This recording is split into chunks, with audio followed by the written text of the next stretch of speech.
Ito, pag-usapan natin yung reaksyon ng mga pro-BBM vloggers.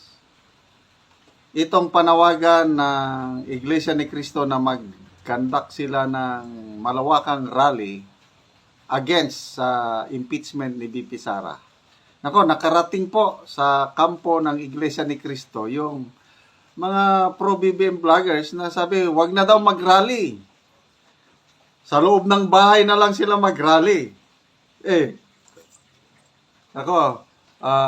Nag-react ang Iglesia ni Cristo. Nag-react si Congressman Marcoleta. So, pakinggan natin ang topic nito. Kaya nung kami ni Nelson Cook, sabi namin kung, di ba, ang ating binabanggit nga, Nelson, na para nananawagan, para sa pagkakaisa ng ating bayan, para magkasundo-sundo, magrarally. Abay, nung ibang grupo ko, parang may nasama pa eh. Ba't pa niya kayo magrarally? Tumigil na lang kayo, dinala kayo sa loob ng bayan. Masama pang sabihin namin sa taong bayan na, uy, masyado nyo na kaming ginigipit, mamamayang Pilipino rin kami. Di ba? Anong... Sino nagsabi na sa bahay na lang tayo? Meron ibang mga, alam niyo naman, mga vloggers kong na panig doon sa kabilang panig na para ayaw nilang makita na may mga taong tumitindig para po magkasundo ang ating bayan, hindi nila maipasok sa puso nila yung ganung bagay. Sa bahay na lang kayo, sabi niya. Sabi, huwag na kayo mag-rally, sa bahay na lang kayo. Takot na takot yung mga yan. Ganun ba ito? Ganun lang. Takot na takot. Hindi, yung mga vloggers, hindi, yung kampo na matatamaan. Kasi mga vloggers, ano lang yan eh. Galamay lang yan ng kampo eh. Sino yung mga takot na takot sa rally ng iglesia, be? Kung totohanan, yung sabi ng Pangulo, na wag nang ituloy ang rally dahil nakakapwerhisyo lang, hindi nakakatulong, ni isang buhay ng mamamayang pamilyang Pilipino hindi makatulong. Kung totohanan yun, kung totohanan yung manifesto of support ng mga kongresista na binigay nila sa Pangulo, dapat wag silang matakot sa rally ng iglesia. Dahil ang rally ng iglesia, suporta sa opinion ng Pangulo na huwag ituloy ang impeachment trial o impeachment complaint dahil lalo lang mawatak-watak, ma-divide ang Pilipino. Very clear. So magpasalamat pa ang kabilang kampo, dapat magpasalamat pa ang mga pro-BBM vloggers na mag-rally ang Iglesia ni Cristo, di ba? Dahil pagkakaisa ang rally ng Iglesia ni Cristo bakit sila takot? Baka may ibang motibo. Baka hindi totoo yung opinion ng Pangulo. Baka hindi totoo yung manifesto of support ng mga kongresista. Baka drama lang ito. Takot na takot sila, sabi ni Congressman Marcoleta. Isipin mo, kanina pa natin binabanggit ito, Jen. Oo. Babalik at babalik ako doon.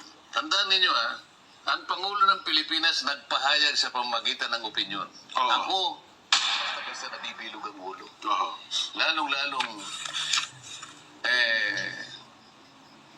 nakikinig sa mga Oo. walang kakwenta-kwentang pananalita lang. May uso daw ngayon salita ko, nambubudol. O yun! Huwag daw naman sana. Huwag naman tayo daw nabubudol. Kasi parang niloloko, di ba? Sabi Yun nga yung katapat Yun na nga po. Baka itong magagandang pananalitang ito gagawing pagbubudol na naman ito. Huwag sana naman. Kasi naman hindi ba? Mag-iingat ka kanya sa mga matatang. Yung pambubudol. Yung mga salita, yung sinasabing manifesto of support, yung wag nang ituloy ang rally, baka yun na nga. Baka pambubudol na naman. Isla dila. Ayan, opo. Meron din yan. Yan po yung sinasabi namin. Public accountability. Dapat ipaliwanag sa bayan kung saan napunta yung pondo. Nakita mo na. Yan pa lang, nanggigigil ka na eh. Ayun nga po. Pero ito yung nakakapanggigil. Paano? Ito hindi nyo na alam. Si dating senador at DOJ Secretary Laila de Lima, nung hindi pa siya senador, naging Justice Secretary siya. Ay naman, Hanggang 2015, di ba?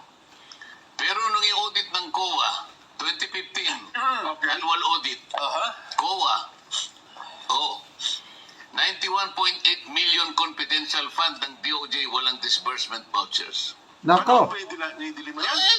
2015, 2015. annual audit. Oho. Annual audit report. Kowa na yan, Kong. COA. Madali. Madali, pupunta kayo sa COA. Pwede namin makita po yung 2015 ano po ng Department of Justice.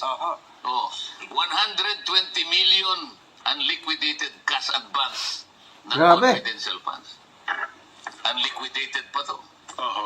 Samantala yung iba, may pirma nga, may piatos nga lang sapagkat kino-cover. Pero ito wala eh. Una wala resibo. Walang resibo, yun ang mas mabigat. Pero 120 million yung walang resibo, cash advance eh. Oho. Cash advance. Oh. Kaya nga, pinoint out ng COA na may problema kasi unliquidated cash advance. Ayun. 120 million. Yun naman confidential funds na walang disbursement vouchers, 91.8 million. Grabe. Sasabihin mo dyan, selective eh. Ano na nangangalap na pirma na naman? Ayun na po. Eh sana naman, chismis lang yun. Yung pag nangangalap ng pirma, kung totoo, yung chismis na kung may nakapirma na, yun ang wala pa. Kung yung nangangalap ay totoo, Meron na. talagang wala itong deklarasyon na ito, ipapil lang ito. So, mapipilitan kayo mag-rally yan, Kong. Mapipilitan akong mag-rally nito. Kaya saan ba kayo magrarally, Kong? Kasi- Reaction, DBBH, nagbabalik po. Reaction. So, grabe, mga pasabog ni Congressman Marcoleta, no? Unahin natin yung mga pro-BBM vloggers nakarating sa kampo ng iglesia. Hindi ko napanood, I don't know kung sinong mga vloggers yan yung nagsasabi na huwag nang ituloy ang rally. Sa loob ng bahay na lang kayo mag-rally. Okay? Marami ring mga lumalabas na haka-haka lang, allegation na mayroong pressure, mayroon daw negotiation na nangyayari ngayon na hanggat maaari hindi ituloy ang rally ng iglesia. Merong allegation na meron daw tao na kayang-kaya niyang bayaran ang iglesia ni Cristo para hindi matuloy ang rally. Mga allegation lang ito. So, tingnan natin. Matutuloy na ba ang rally? Ano sa tingin nyo? Kaya ba nilang pigilan kung totoo na may pumipigil? I-comment nyo ko, no? Kaya ba nilang tapalan ng salapi ang Iglesia ni Cristo? Mga kapatid namin na Iglesia ni Cristo, paki-comment ko, no? Nababayaran ba ang prinsipyo ng Iglesia ni Cristo?